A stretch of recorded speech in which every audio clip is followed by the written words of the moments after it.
بسم الله الرحمن الرحيم. السلام عليكم ورحمة الله تعالى وبركاته. مرحبا بكم على قناتكم تعلم اللغة الفرنسية ابتداء من الصفر. درس جديد في القراءة لا لكتور. إذا اليوم سنتعلم كيفية قراءة الحرف G عندما يتبع ب EA أو EO EON EOI. إذا كيف يصبح هذا الصوت. Règle de lecture. Devant A et O, il faut mettre un E après le son G pour obtenir le son G.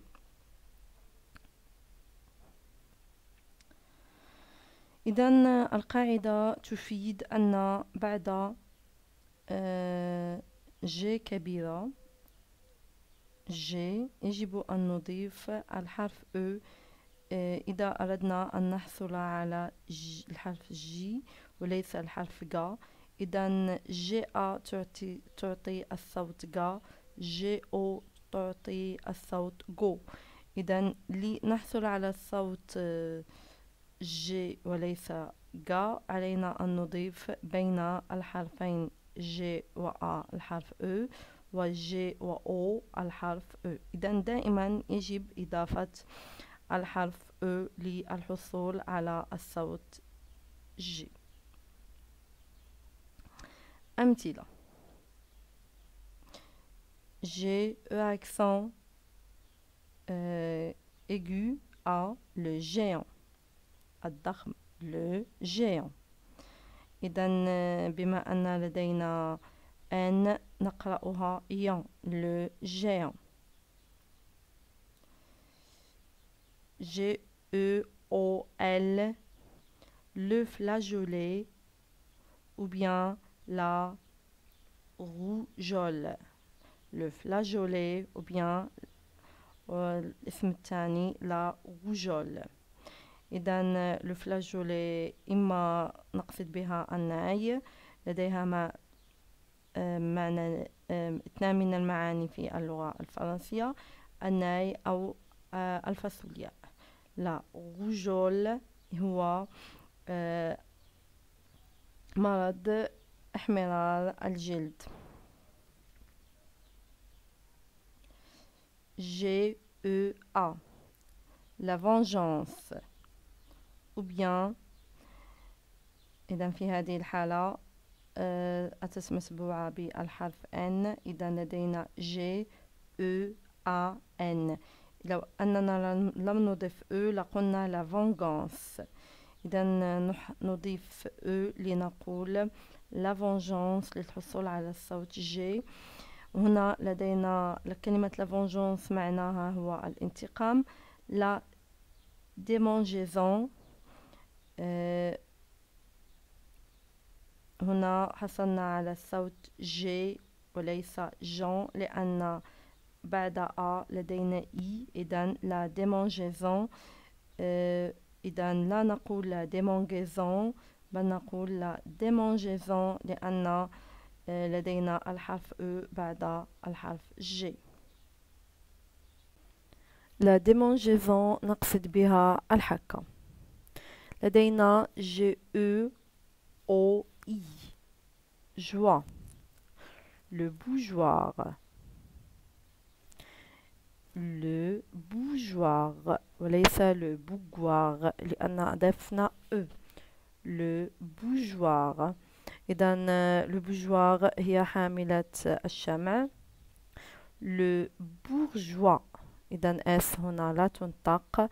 le bourgeois هو الشخص الثري البرجوازي. le villageois هو الشخص القروي. إذا نعيد القراءة: le géant le flageolet la rougeole la vengeance la démangeaison le bougeoir le bourgeois et le villageois.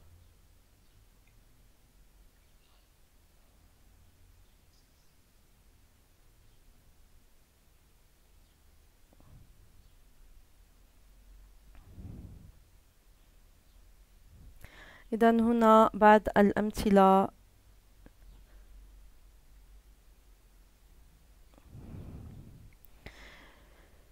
J'ai au le cajot, le cajot.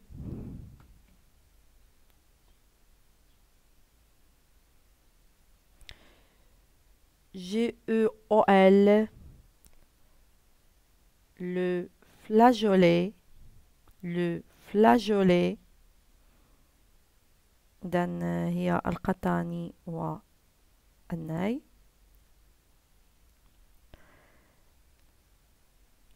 GEON le pigeon, le pigeon.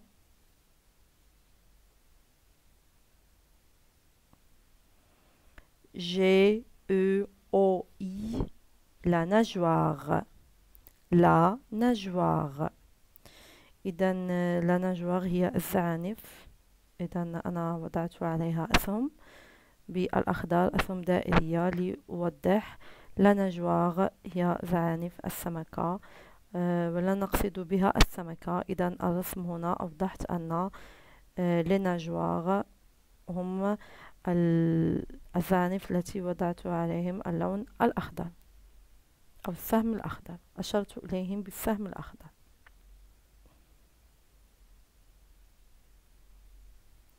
L'orangeade, GEA, l'orangeade هو عصير البرتقال.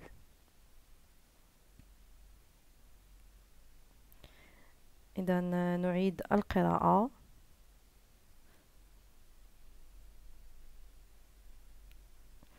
Le cajot,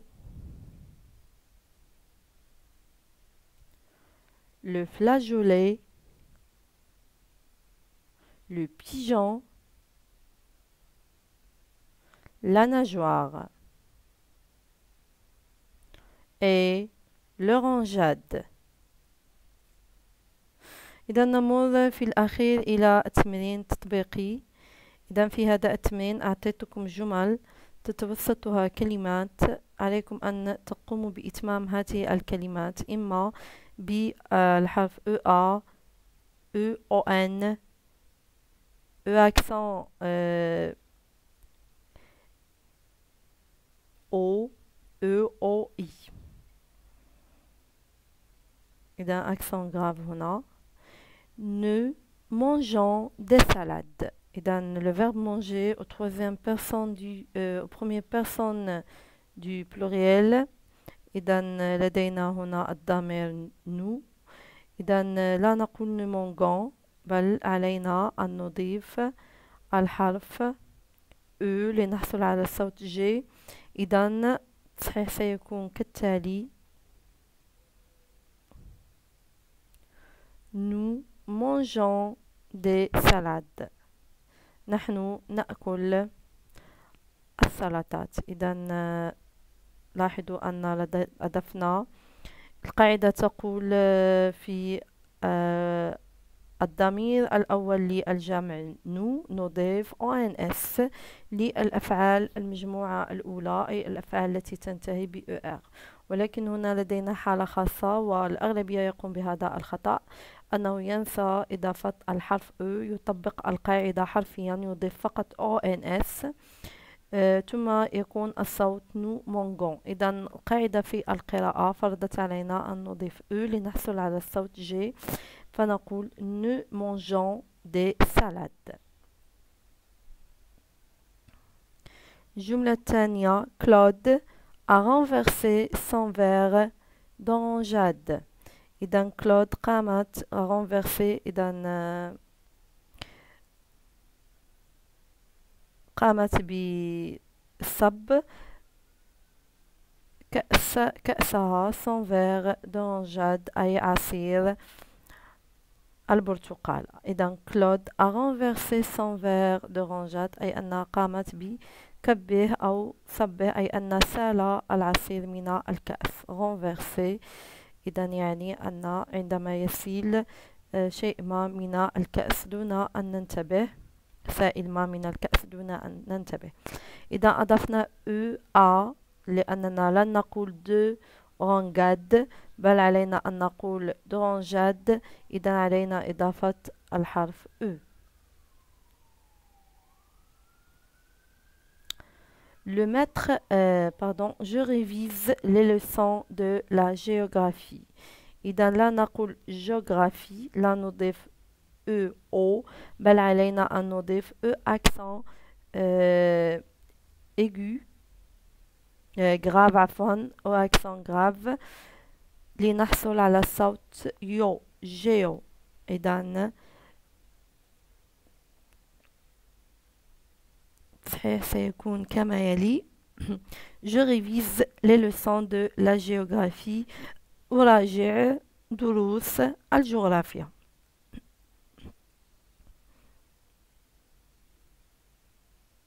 علينا أن نضيف E accent aigu O لنحصل على الصوت جيو.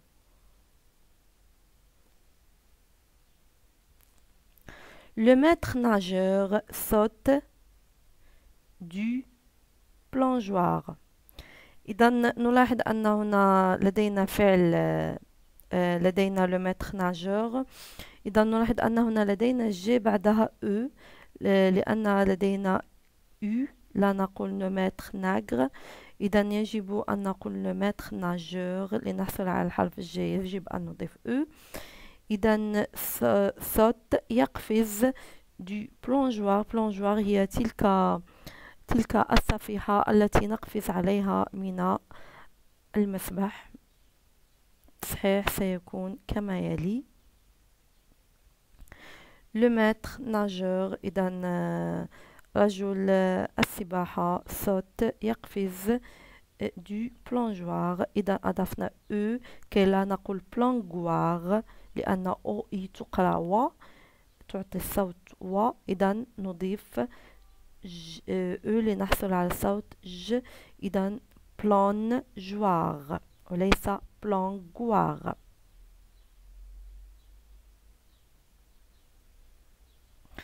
الجملة الأخيرة: Cette viande est immangeable. إذا هذا اللحم، سيت لأننا نقول une viande باللغة الفرنسية، c'est un nom féminin، إذا هو اسم مؤنث، نشير إلى اللحم فنقول هذا اللحم لا يؤكل، أي أن لا يمكن استطاعتنا أن نأكله.